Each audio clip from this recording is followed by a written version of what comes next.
RAB, police, DGFI, তারপরে DB, তারপরে BGB, এদের অনেকেই এই ঘটনায় আসামি হবে।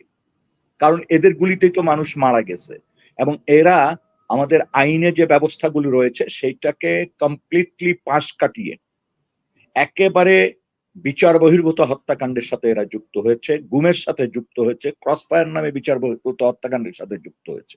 এই হত্যাকাণ্ড প্রতিনিয়ত যে ঘটেছে, গুমের ঘটনা যে ঘটেছে, এবং এই জুলাই আগস্টে যে ঘটনাটা ঘটলো, এর দায় আমাদের তৎকালীন প্রধানমন্ত্রী এড়ানোর কোনো সুযোগ নেই। তাদের কাছে আশ্রয় যে মানুষগুলো আছে, যেভাবেই বলেন না কেন, তাদের একটা লিস্ট জনসমক্ষে তারা প্রকাশ করুন।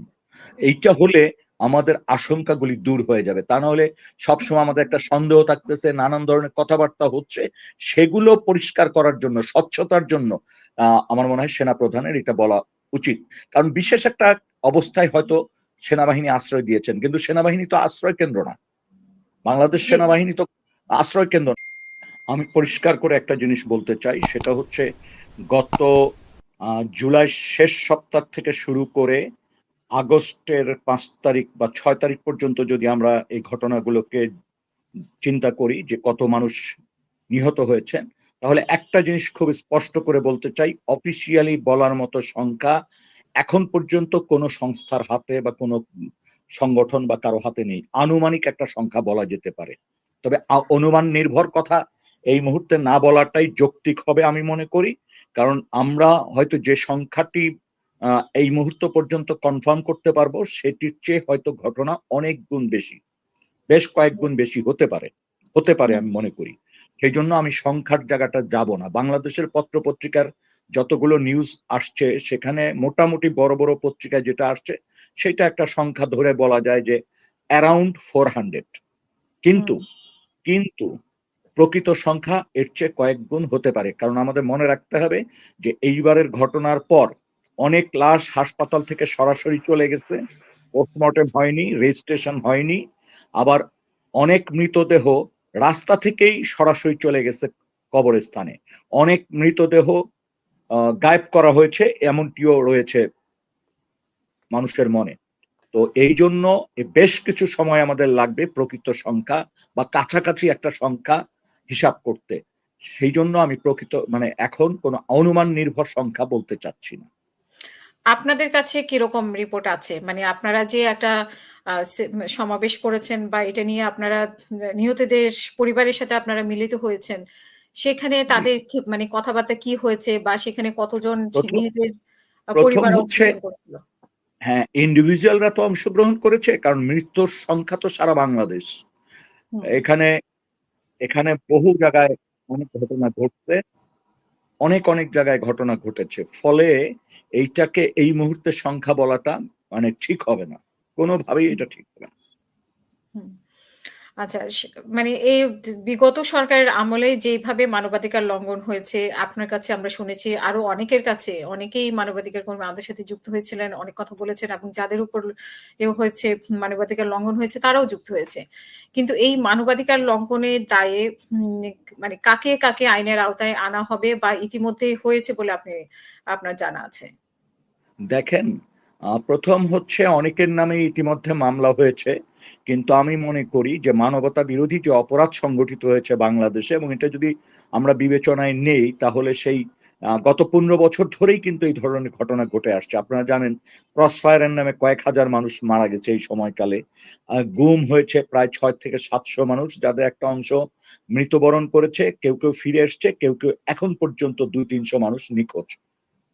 তো তারপরে গত জুলাই শেষ সপ্তাহ থেকে আগস্টের প্রথম সপ্তাহ পর্যন্ত অনেক মানুষ হত্যাকাণ্ডের শিকার হয়েছেন। তো এই জন্য এই অপরাধ সংগঠিত হয়েছে প্রায় সারা বাংলাদেশে। এবং যদি এদেরকে এই বিষয়গুলি যদি আমরা অনুসন্ধান করি, তাহলে দেখা যাবে যে র্যাব, পুলিশ, ডিজিএফআই, তারপরে ডিবি, তারপরে বিজিবি, এদের অনেকেই এই ঘটনায় আসামি হবে। কারণ এদের গুলিতেই তো মানুষ মারা গেছে, এবং এরা আমাদের আইনে যে ব্যবস্থাগুলি রয়েছে সেইটাকে কমপ্লিটলি পাশ কাটিয়ে একেবারে বিচার বহির্ভূত হত্যাকাণ্ডের সাথে এরা যুক্ত হয়েছে, গুমের সাথে যুক্ত হয়েছে, ক্রসফায়ার নামে বিচার বহির্ভূত হত্যাকাণ্ডের সাথে যুক্ত হয়েছে।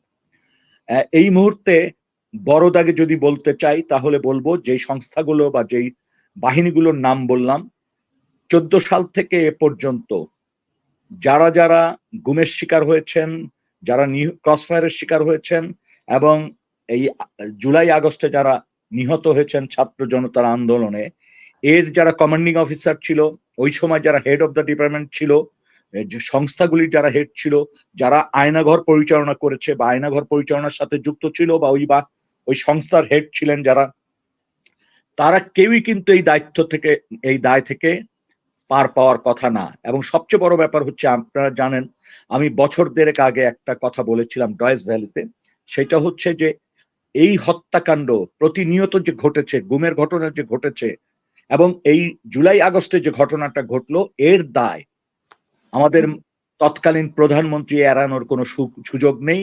তার হুকুম ব্যতিরেকে, তার যে আস্ফালন, তার যে দিক নির্দেশনা, তিনি যে ছাত্রলীগকে যুক্ত করিয়েছেন, তিনি যে বিভিন্ন বাহিনীগুলিকে যুক্ত করেছেন এবং তাদেরকে মানে যেভাবেই হোক এই মানে আন্দোলনকে দমাতে হবে, তাদের যে নির্দেশনা দিয়েছেন, এর ফলে তিনি দায় এড়াতে পারবেন না। এবং সবচেয়ে বড় ব্যাপার হচ্ছে, তার যে সামরিক সচিব ছিল তারেক সিদ্দিকী, তিনি কিন্তু আলোচনার বাইরে থাকছেন। কিন্তু আমরা যদি গুম, খুন, এইসব বিষয়গুলি, চট্টগ্রামের নারায়ণগঞ্জের যে গুম, এই বিষয়গুলি যদি আলোচনায় আনি, প্রকৃতপক্ষে নির্ভীকভাবে যদি আমরা কথা বলি, তাহলে এই ভদ্রলোকেরও কিন্তু পাশ কাটানোর সুযোগ নাই।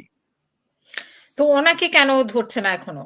মানে ওনাকে আমি ধরছে না বলবো না, আমার কাছে যেটা মনে হচ্ছে যে একটা সময়, মাত্র তো 5 তারিখে একটা বড় ধরনের পরিবর্তন আমরা লক্ষ্য করলাম। একটা গণ অভ্যুত্থানের মধ্য দিয়ে জনতার বিজয় অর্জন হলো, তারপর 2-3 দিন পর সরকার গঠন হলো এবং আপনারা জানেন যে পুলিশ বাহিনীও কিন্তু এই নৃশংসতায় যেমন অংশ নিয়েছে, তেমন তারাও কিন্তু ভিকটিম হয়েছেন। এবং সেই পুলিশ বাহিনী কিন্তু এখনো কার্যকরভাবে কিন্তু কর্মে যুক্ত হতে পারেন নাই। অনেকেই যেমন থানাগুলোতে অ্যাটাক হয়েছে, থানাগুলিতে জনগণের যে বিক্ষোভ, এতে তো কিছুই থাকার কথা না।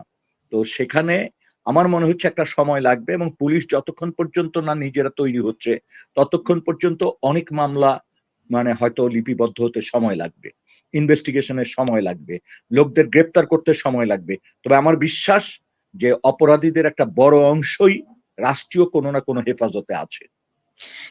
এই হেফাজতের কথাই যদি আমরা উঠাই, যে হেফাজতে আছে, যেমন আমাদের সেনা প্রধান উনি বললেন যে উনার হেফাজতে কেউ আছে। তো উনার হেফাজতে তারেক সিদ্দিকীও কি উনার হেফাজতে আমরা ধরে নিব কিনা? এমপি মন্ত্রীরা অনেকেই উনার হেফাজতে আছে। এরকম সংখ্যাও শোনা যাচ্ছে কত সংখ্যক উনার। হ্যাঁ, ধরেন এই জায়গা কে যে হেফাজতে আছে এইটা না ধরে, বরং আমরা বাংলাদেশ সেনাবাহিনী বা সেনা প্রধানকে অনুরোধ করতে পারি যে তিনি তাদের হেফাজতে যে মানুষগুলো আছে বা তাদের নিয়ন্ত্রণে যে মানুষগুলো আছে বা তাদের কাছে আশ্রয়ে যে মানুষগুলো আছে, যেভাবেই বলেন না কেন, তাদের একটা লিস্ট জনসমক্ষে তারা প্রকাশ করুন। এইটা হলে আমাদের আশঙ্কাগুলি দূর হয়ে যাবে। তা না হলে সবসময় আমাদের একটা সন্দেহ থাকতেছে, নানান ধরনের কথাবার্তা হচ্ছে, সেগুলো পরিষ্কার করার জন্য, স্বচ্ছতার জন্য আমার মনে হয় সেনা প্রধানের এটা বলা উচিত। কারণ বিশেষ একটা অবস্থায় হয়তো সেনাবাহিনী আশ্রয় দিয়েছেন, কিন্তু সেনাবাহিনী তো আশ্রয় কেন্দ্র না, বাংলাদেশ সেনাবাহিনী তো আশ্রয় কেন্দ্র না। আর বিশেষ করে যারা হত্যা, খুন, গুমের, অপরাধীদেরকে কেন আশ্রয় দিবেন ওনার মানে হ্যাঁ, আমার মনে হচ্ছে একটা বিশেষ সময়ে বিশেষ অবস্থার প্রেক্ষিতে হয়তো, যে যদি কারো বাড়িতে আসে একজন ডাকাত, যদি ডাকাতি করতে যে জনরোষের সামনে পড়ে এবং কোনো বাড়িতে যদি আশ্রয় চায়, প্রধানত আমি মনে করি যে প্রাথমিকভাবে তাকে আশ্রয় দেওয়া যেতে পারে তার জীবন রক্ষার জন্য। যেখানে জীবন বিপন্ন হতে পারে, কেবলমাত্র সেই জায়গায় একটা বিচারের আওতায় নেওয়া, পরবর্তীতে কিন্তু তাকে বিচারের আওতায় পাঠিয়ে দেওয়া উচিত। এইটা খুব স্বল্প সময়ের আশ্রয় হতে পারে।